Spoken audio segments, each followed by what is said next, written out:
Dinámicas del Espíritu es el tema que quiero trabajar en esta ocasión. Y lo voy a sustentar en el libro de los Hechos de los Apóstoles, capítulo 13. Pero necesito construir un camino para llegar al punto ideal del mensaje y debo trazar una pequeña introducción antes de llegar al punto y el clímax de nuestro mensaje. Bien, nosotros conocemos por el pasaje bíblico de Mateo capítulo 28, versículos 18 en adelante hasta el 20, que el Señor estableció lo que nosotros llamamos la Gran Comisión. Y que la Gran Comisión tiene tres aspectos fundamentales que el Señor dejó bajo recomendación a los apóstoles, y estos tuvieron que darlo a conocer a las siguientes generaciones con quien ellos pudiesen interactuar. Ese texto de Mateo 28, versículo 18 al 20 dice: Jesús se acercó y les habló diciendo: toda potestad me es dada en el cielo y en la tierra. Por tanto, id y haced discípulos a todas las naciones, bautizándolos en el nombre del Padre y del Hijo y del Espíritu Santo, enseñándoles que guarden todas las cosas que os he mandado, y he aquí yo estoy con vosotros todos los días hasta el fin del mundo. Amén. Note usted entonces, notemos por favor, que en esa actividad de la extensión y del anuncio del Evangelio se incluye de manera puntual lo que es el ejercicio discipular. En otras palabras, crear un escenario donde interactúen un maestro y un alumno, un maestro y un estudiante, alguien que tenga un poco más de recorrido en la fe y alguien que esté empezando a vivir sus experiencias de reino. Estas dos personas deben unirse en el propósito de ser edificados, teniendo en cuenta que el ejercicio de la edificación está respaldada por el Señor. Note que Jesús dijo que todo poder se le había dado a él en el cielo y en la tierra, y envió en esa coyuntura a los discipuladores, a los que extenderían el reino de Dios. Quiere decir que en esa interacción todo el contenido que se entrega está respaldado no solo desde la visión teórica, sino también desde toda posibilidad para la praxis. O sea, poner en obra o por obra todo lo que se nos enseña en el discipulado. Pero también habla de enseñanza. Y aquí hay un detalle bien significativo, porque el texto bíblico, según la versión 60, nos dice que quienes son los encargados de transmitir el conocimiento del Señor, ese conocimiento vivo, también deben enseñar de manera sincrónica a los discípulos el cómo guardar todas las enseñanzas que se están impartiendo y que han venido de parte de Jesús. Note, una cosa es la enseñanza teórica y otra cosa es enseñar los mecanismos que le permitan a la persona en el temor de Dios guardar toda la enseñanza que se les ha transmitido, guardar todos los principios que el Señor les ha permitido conocer. Cuando uno mira ese término en las traducciones y también en las transliteraciones, o sea, lo que viene de esas fuentes griegas, uno encuentra que esa palabra guardar significa obedecer al Señor. En otras palabras, se guardan los principios mientras se estén poniendo en práctica, mientras se estén desarrollando. También significa vigilar, conservar, retener, proteger. Así que desde la misma práctica preservamos la enseñanza que el Señor nos ha entregado. Ahora, dice claramente que se deben transmitir las enseñanzas que Jesús dio a conocer a los apóstoles. Así que aquí hay una coyuntura temporal y también una coyuntura por contenidos. Eso nos da a entender que según el escritor bíblico y en la mentalidad que el Señor transmitió por inspiración a los escritores es que solo las enseñanzas de Jesús son útiles para vivir una vida de fe extraordinaria. Eso nos muestra a nosotros que si nos preocupamos por conocer a Cristo y conocer sus enseñanzas y nos disponemos a obedecer las enseñanzas del Señor, es suficiente para que cualquier persona brille con la luz del Señor y sea sal con el sabor del Espíritu. Un teólogo muy reconocido se atrevió a decir que al cristiano solo le bastaría aprender Mateo 5, 6 y 7, ponerlo en práctica y ya sería suficiente para agradar a Dios y vivir la fe de la mejor manera. Y tiene sentido, hay lógica, porque hasta donde conocemos, el Señor dijo: enseñen todo lo que les enseñé. Jesús es el centro, no solo como persona, sino también como contenido de reino, el evangelio mismo que todos necesitamos para ir por más.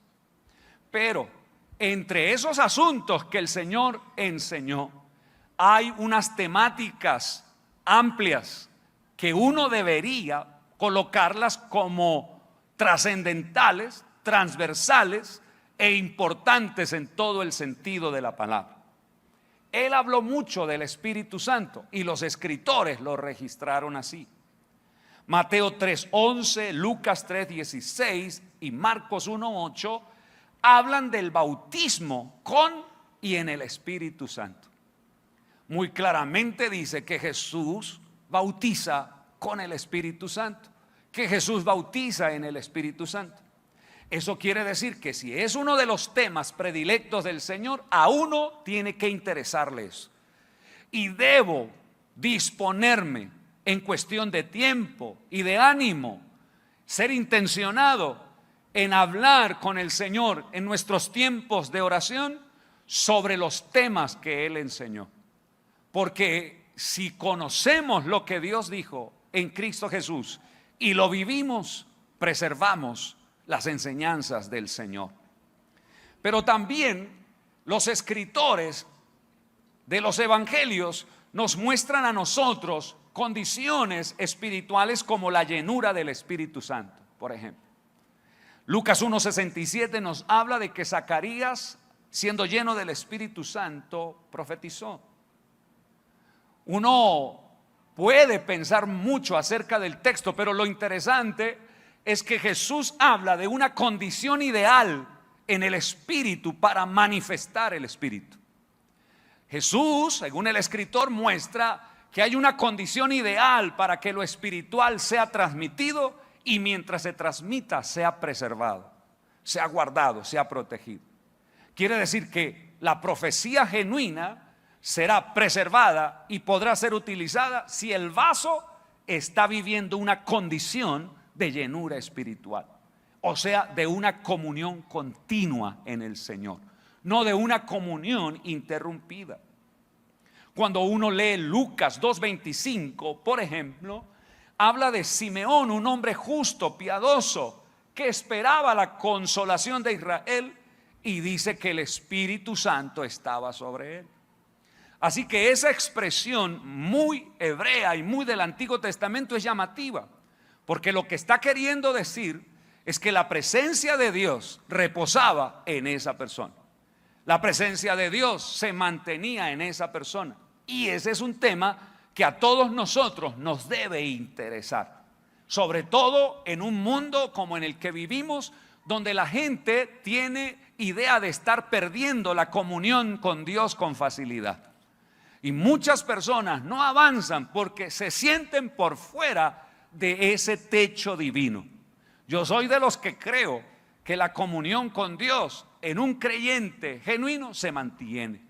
Yo no busco la presencia de Dios para tener comunión, porque tengo comunión, disfruto de la presencia de Dios, que es diferente. Así que no ando en afugias con eso. Sé que Dios está conmigo y que yo estoy en Él. Así que en esa relación de comunión, lo que hago es disfrutar de su presencia y de todo lo que su presencia me propone y lo que su presencia me entrega de manera abundante. En Lucas 4:1, por ejemplo, Dice que Jesús fue lleno del Espíritu, que volvió del Jordán y fue llevado por el Espíritu al desierto. Nos da entonces una alusión muy especial, y es que los hilos de nuestra vida, en tiempo y en espacio, en todo el sentido de la palabra, son conducidos por el Espíritu de Dios. En otras palabras, sé que Dios está conmigo todos los días. Sé que Dios me acompaña todos los días. Sé que todos los pasos que yo pueda dar por esa comunión que tengo con el Señor son guiados por el Señor, son guiados por Él. Y eso quita toda zozobra en torno a incertidumbre. No, el Señor está contigo, el Señor está conmigo, el Señor está con nosotros. De hecho, Emmanuel significa eso, Dios con nosotros, bendito sea por siempre. En Lucas capítulo 11, gloria a Dios, versículo 13, hay una comparación muy saludable. Dice que si las personas, siendo malas, aprendieron a dar buenas dádivas a sus hijos, así el Padre le dará el Espíritu a los hijos que se lo pidan.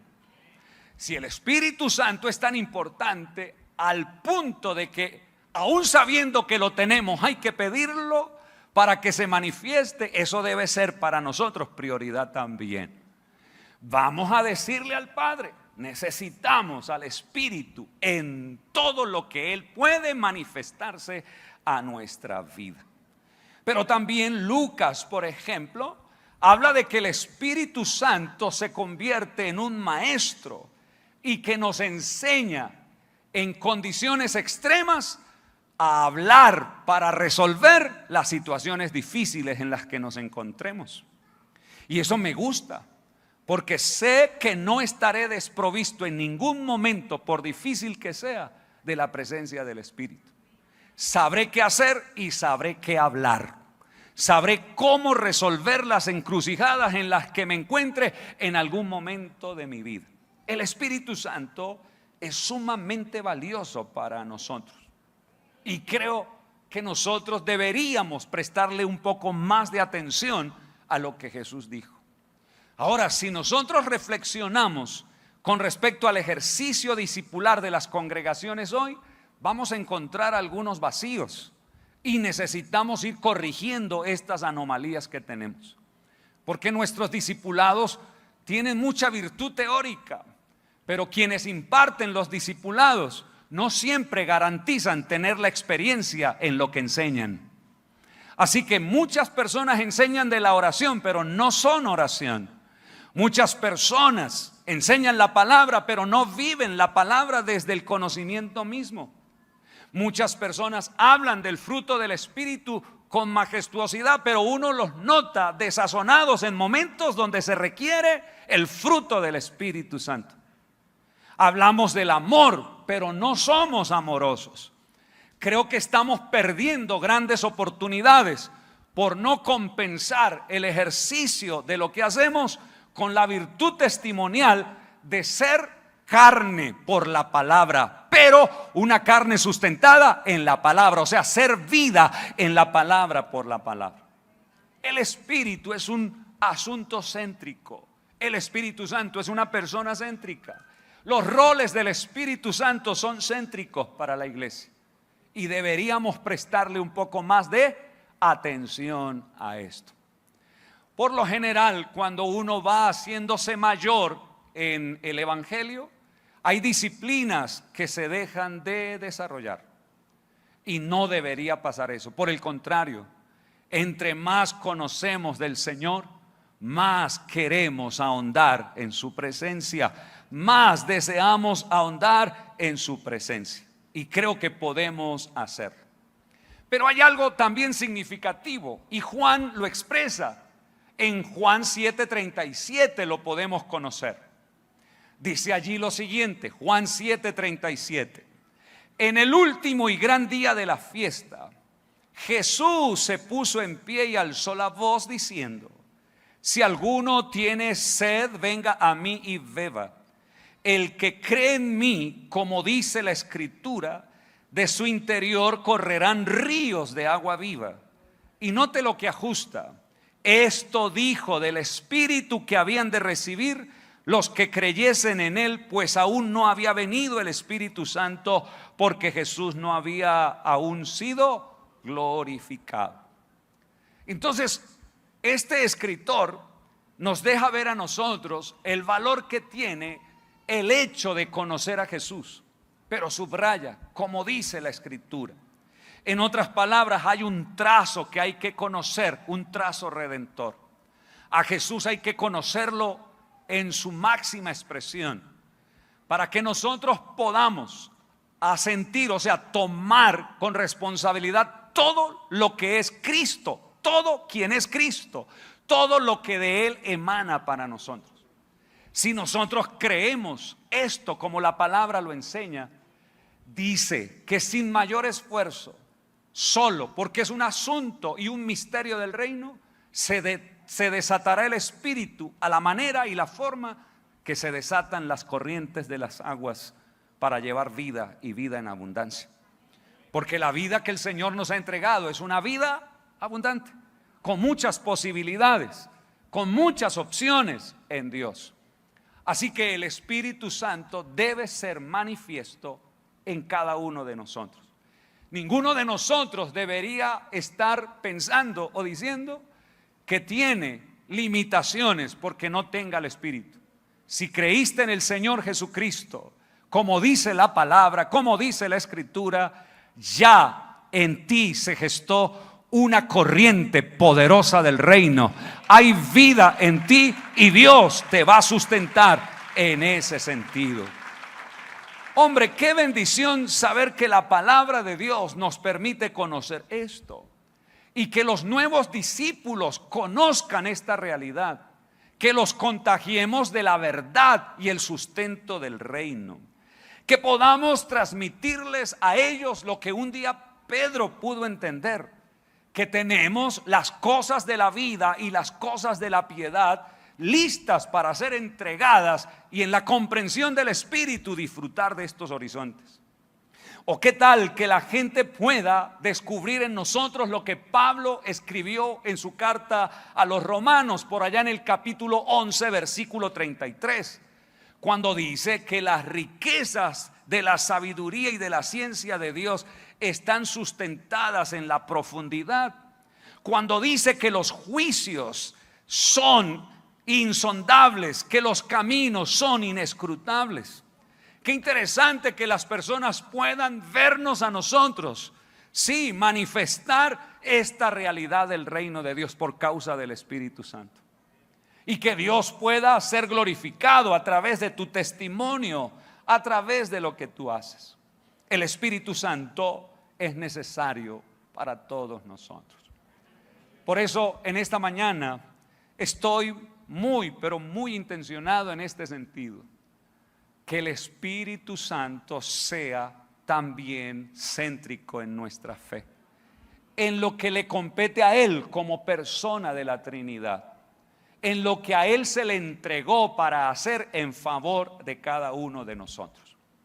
Por eso es bueno tomar de la palabra insumos donde esto que estoy tratando de explicar se manifieste y podamos desde nuestros ojos al leer el texto descubrirlos. Hechos capítulo 13 versículo 1 en adelante. Mire lo que la palabra del Señor nos muestra. Hechos 13, 1 en adelante.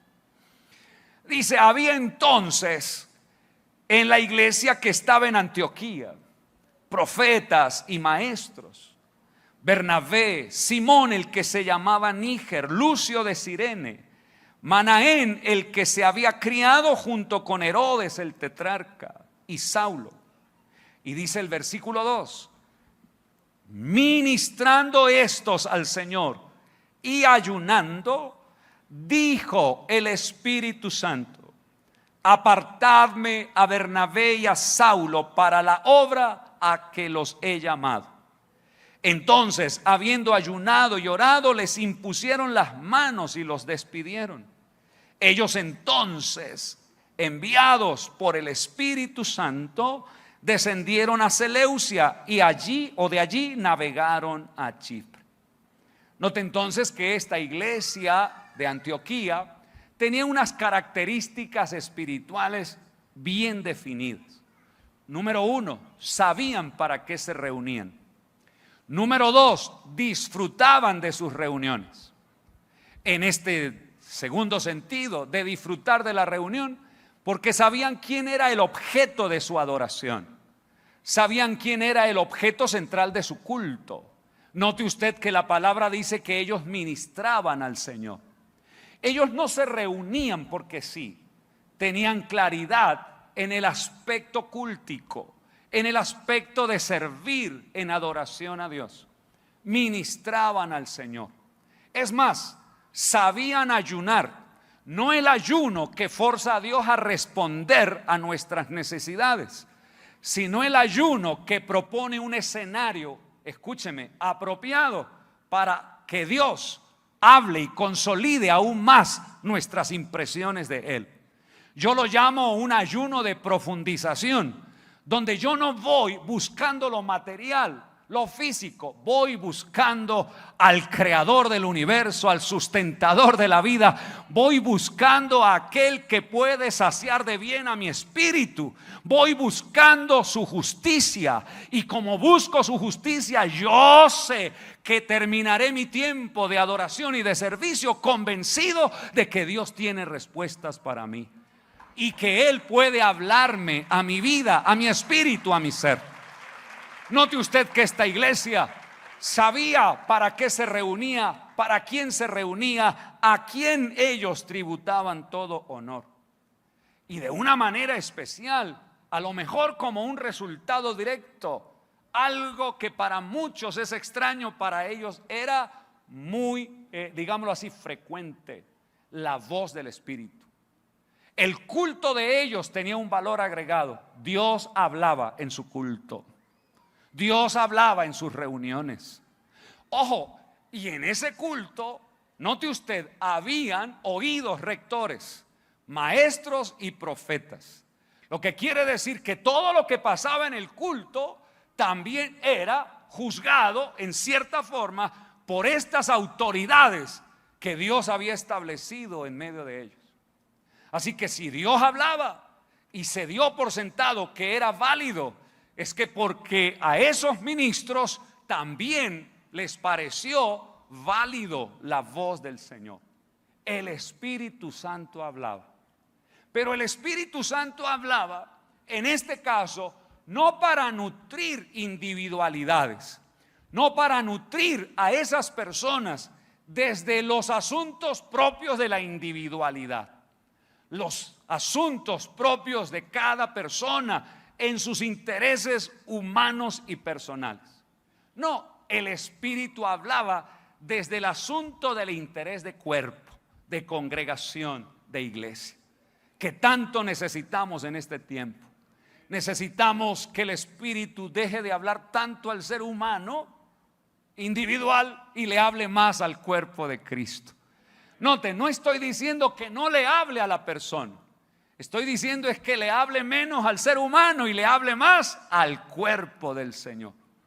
Porque la iglesia hoy por hoy está muy desprovista de esto. Necesitamos que el Espíritu Santo sea a través de un profeta, a través de un maestro, a través de un ministerio, siendo palabra de Dios, impulse a la iglesia como iglesia a vivir la fe de una manera extraordinaria. Porque llevamos años escuchando palabra a individuos y el mundo no se transforma tan fácilmente, ni cambia, ni se establece en otra realidad. Pero si es la iglesia la que recibe la palabra y todos entendemos que como iglesia somos invitados por Dios a través de su Espíritu a vivir la fe y a cometer las obras que Él quiere, el mundo sentirá antes de que Cristo venga que hay una oportunidad para volverse a Dios. Y Dios hará en ellos lo que tiene que hacer. Así que el Espíritu de Dios hablaba. Era algo para ellos frecuente. ¿Por qué? No era extraño, porque ellos tenían comunión desarrollada con Dios. Así que uno no debería ni espantarse, ni asustarse, ni impactarse mucho porque Dios habla. Dios habla, eso es común para nosotros. Somos del Espíritu, Él es Espíritu. Así que Dios no quiere que haya extrañeza. Si le conocemos, Él se quiere manifestar y dar a conocer. Así que Dios quiere que nosotros tengamos frecuencia en estas experiencias. El problema es que con los años, los ministerios, a veces queriendo ayudar a las personas, de pronto han promovido más la experiencia externa y no el fundamento. La gente va por el movimiento de las aguas, no por el que puede mover las aguas. La gente va por el que abre las puertas, pero en un sentido interesado porque le conviene saber cuál es la puerta que le abren, pero no en conocer quién tiene el poder para abrir esas puertas. Y nosotros a veces invitamos mucho a la gente a la experiencia, por eso nos juzgan como pentecostales vacíos, que solo es experiencia, pero no fundamento. Necesitamos promover más el fundamento acerca de Jesús, porque el que tenga a Cristo de su interior, corren ríos. El Espíritu se manifestará. Así como en el caso de Simeón, que hasta el Señor le habló del día en que tenía que desaparecer de esta tierra para estar con el Señor. Impresionante. Todas las situaciones que la palabra de Dios nos muestra a nosotros. La voz del Espíritu. El Espíritu Santo hablaba. Yo le pido un favor, que usted se convierta en un promotor de fe para desear que siempre el Señor hable. Que hable Él, que Él sea el que nos direccione, que Él sea el que nos muestre los caminos por donde debemos transitar. Ahora mire usted esto. Cuando se habla de que el Espíritu habla también en la reunión, hay que hacer de pronto unas conexiones teológicas que son importantes. La ciencia teológica nos ayuda a ampliar un poco el espectro y el pensamiento. Entonces, por ejemplo, cuando uno estudia teología propia y habla acerca de la esencia de Dios, uno aprende que Dios nunca está divorciado de las maneras en que se manifiesta. En otras palabras, Él va en las maneras en que se manifiesta. Si Él está en un silbo apacible, Él mismo es el silbo apacible. Si Él muestra una escalera, Él mismo es la escalera. En otras palabras, todo el que tiene una experiencia de este tipo genuino con Dios, nunca quedará igual, porque en la experiencia Dios mismo se manifiesta. En la experiencia Dios mismo está, o en el mecanismo Dios mismo está. Eso quiere decir que en su voz está Dios. Yo no puedo mirar la voz de Dios por fuera de Él. No, en su voz se puede incluir el temor de Dios. Se puede incluir la soberanía de Dios. Se puede incluir el poder de Dios. Por eso cuando uno oye a Dios y sabe que es Dios, uno no queda igual.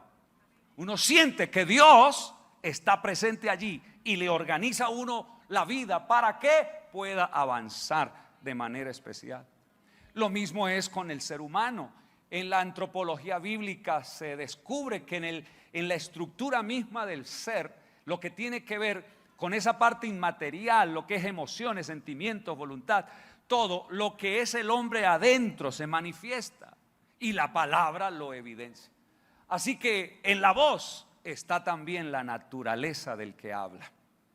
Por eso es que esta gente dio por hecho que Dios estaba haciéndolo y oró por aquellos para impulsarlos y sacarlos de ese escenario geográfico y mandarlos a otro para hacer la obra de Dios.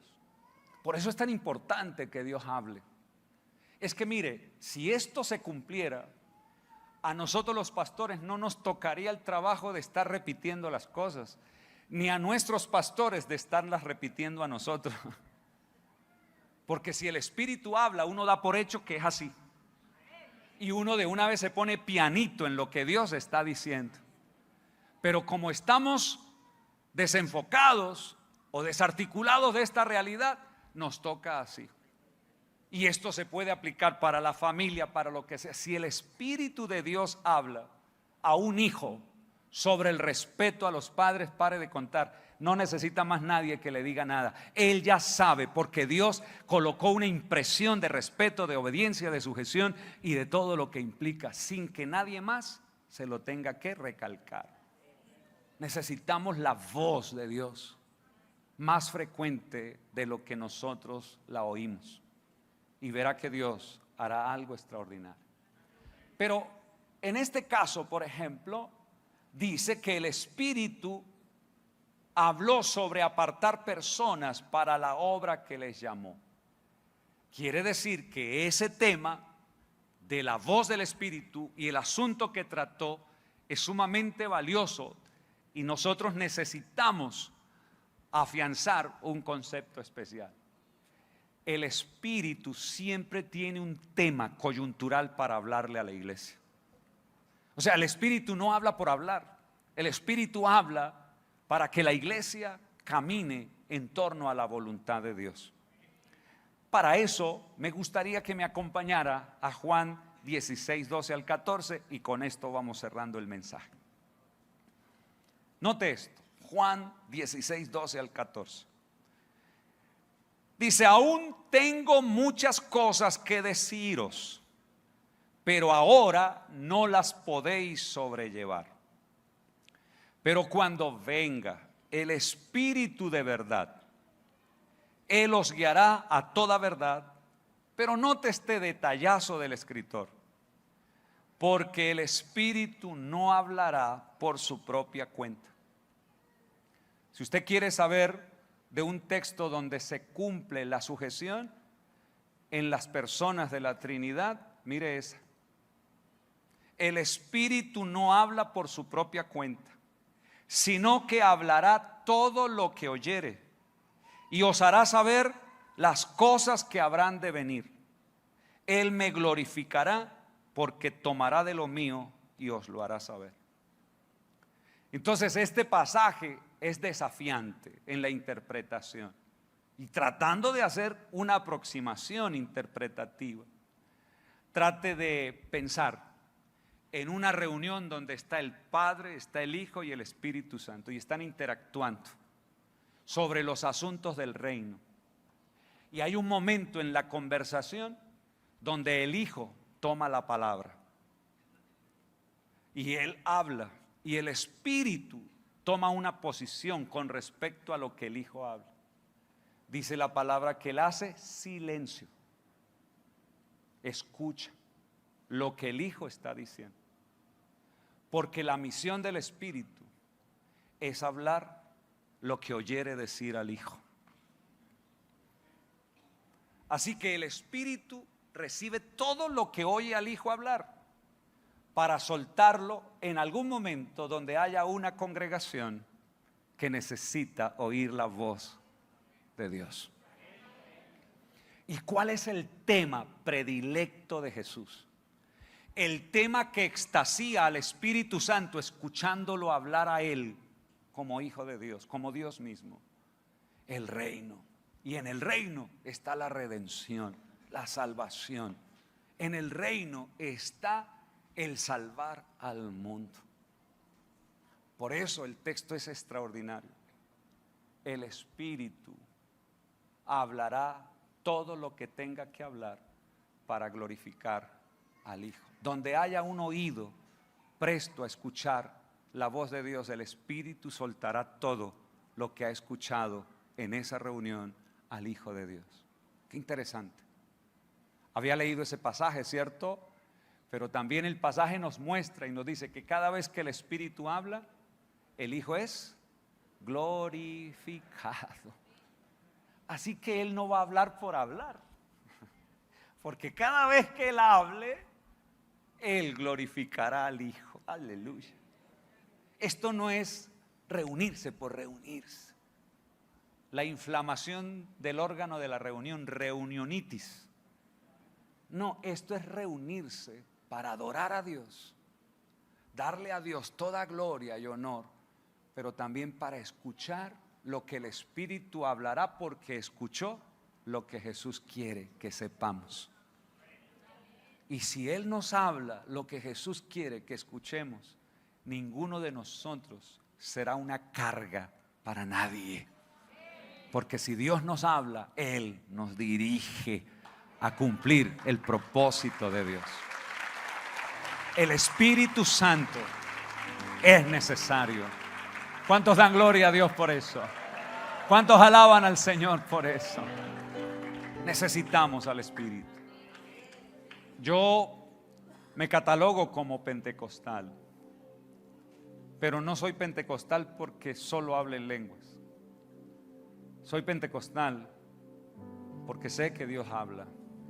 Soy pentecostal porque sé que Dios llama al ministerio. Soy pentecostal porque sé que Dios al que llama adiestra para el servicio. Por eso es posible los milagros, por eso es posible la liberación, por eso es posible la restauración, por eso es posible todo lo que nosotros conocemos. Pero ojo, todo resultado de creer quién es Jesús, como dice la Escritura. Por eso cuando predico la palabra a una persona que no conoce, lo que siempre me esfuerzo por no colocar como antecedente al mensaje de la salvación es: Dios te va a dar trabajo, es Dios te va a sanar de la enfermedad. Eso me lo guardo para después, porque si lo predico al principio se trastoca el diseño de la evangelización y la gente se vuelve interesada en las obras, pero no en aquel que es poderoso para salvar. Si Él salva, lo demás se ajusta. Tarde o temprano lo demás se ajusta. La gente quiere ajustar primero para después ser cristiano. No, uno primero es hijo de Dios y lo demás viene funcionando en el Señor. Y el Espíritu habla y el Espíritu nos ayuda. Así que les bendigo con toda bendición. Queremos que este tiempo sea una renovación también para nosotros en el Espíritu. Y necesitamos, por supuesto, el fluir de los maestros en nuestra casa, el fluir de los profetas genuinos. Porque si los maestros y los profetas funcionan, le aseguro que la iglesia camina de una manera saludable también. Por favor, colóquese en pie. Permítame hacer una oración antes de salir de este lugar. Padre, te doy gracias porque tú eres bueno. Los chicos de la alabanza, eso, por favor, me gusta que estén aquí conmigo de una. Aleluya. Y vamos en el Señor, gozándonos en Dios, porque Dios es bueno. Aleluya. Bueno es el Señor. Levante su manito a Dios si puede hacerlo. Si no, como esté, no hay problema. Y digámosle al Señor: necesitamos, Señor, que el asunto del Espíritu sea prioridad para nosotros. Ya Jesús, tú lo eres. Padre, tú lo eres. Pero necesitamos que el Espíritu cumpla la comisión para la que Él fue establecido. Que hable lo que tú quieres que sepamos, Señor Jesús. Yo sé que en esta casa y en la iglesia en general siempre ha habido momentos de coyuntura donde el Espíritu ha hablado. Pero necesitamos que el Espíritu ahora con más frecuencia, con mayor amplitud, nos hable y nos ministre. Que el Espíritu Santo nos avive cada vez más en esta decisión de no perder el interés en los asuntos del Señor. Dígale, háblale a la iglesia, háblale al cuerpo de Cristo, y cada uno de nosotros será nutrido con esa palabra. Danos vida por medio de la voz tuya.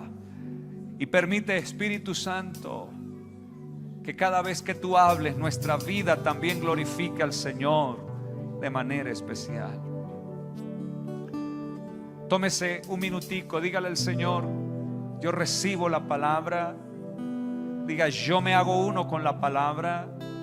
Yo quiero vivir la palabra. Y quiero, Señor Jesús, caminar en lo que tú, Señor, nos ofreces y nos entregas. Gracias, Señor Jesús. Gracias, Espíritu Santo. Gracias. Gracias, gracias, gracias, gracias. Gracias, gracias. Gracias, Señor.